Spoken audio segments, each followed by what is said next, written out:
Hi, I'm Michael and this is Carelifornia. And one of the most enduring forms of support for many seniors in America is their Social Security benefits. This can be either SSI, SSDI, survivor's benefits, or Social Security retirement.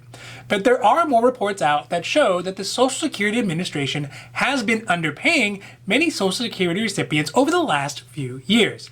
This has resulted in millions of dollars of money not being properly sent out to folks on retirement and survivor benefits.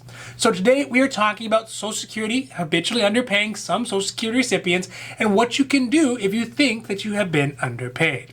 Now this is your daily dose, but before we get to it, if you like this information, if you find it interesting, if you find it helpful, please don't forget to like and subscribe. That way you can get updates when our newest and most informative videos become available. So let's start with a recent report finalized in 2020 that shows that the Social Security Administration had not been efficient in ensuring that beneficiaries get their correct and full amount of benefits owed.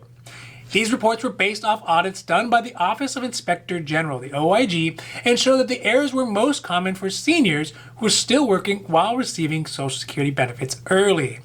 This is because the calculation can be very complicated when a person is under the full retirement age of Social Security and are still working.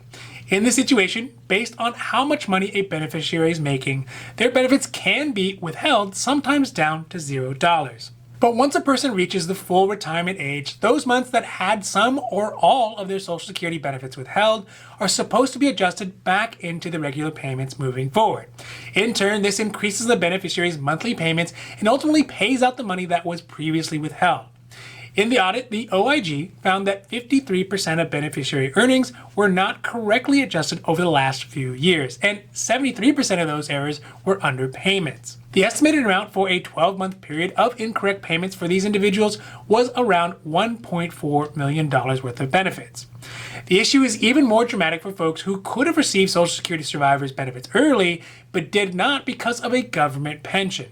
These individuals, who were initially not eligible for survivors benefits because their government pension was too high, could have received some or all of their Social Security survivors benefits if they had waited a few more years to claim it or until their full retirement age.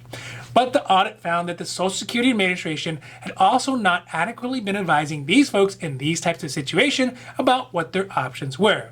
For these individuals, the difference over their cumulative lifetime was an estimated around $40 million in benefits never received. So how is it supposed to work? Just as a refresher, remember that for people who are 60 years or older and have not yet reached their full retirement age, they usually get a lower Social Security benefit for filing earlier. These benefits can be offset by earnings, so it's dependent upon a person's income. For every few dollars over the income limit, a portion of the Social Security benefits will be withheld. So in 2021, the earning limit for Social Security beneficiaries under their full retirement age is $18,960 a year.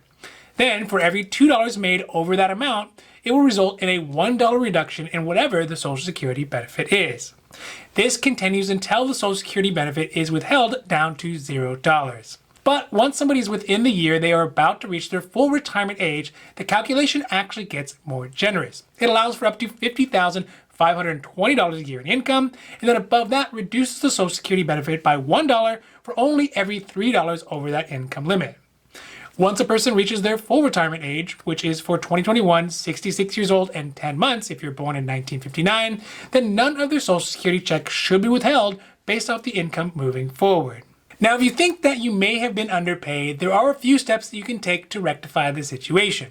The first is check your My Social Security account available through the SSA website, which will show what they have on file for your income over your working years. Look through all the year's income to make sure they are correct, and if they are not, then you would want to contact the SSA and give them the necessary documentation to show what is your correct income. If the information is correct, but you still think you've been underpaid, then you can contact Social Security and request a review of your payments, but make sure you have all your pay stubs for that time frame so they can verify whether they've been withholding the correct amount of money or not.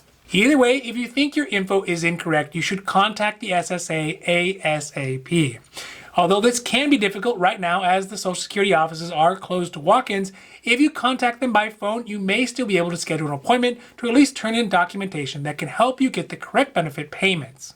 Overall, like any organization, the Social Security Administration is not perfect. There are errors that happen all the time, and the organization is so large, handling so many people's information, there is an expected level of inaccuracy.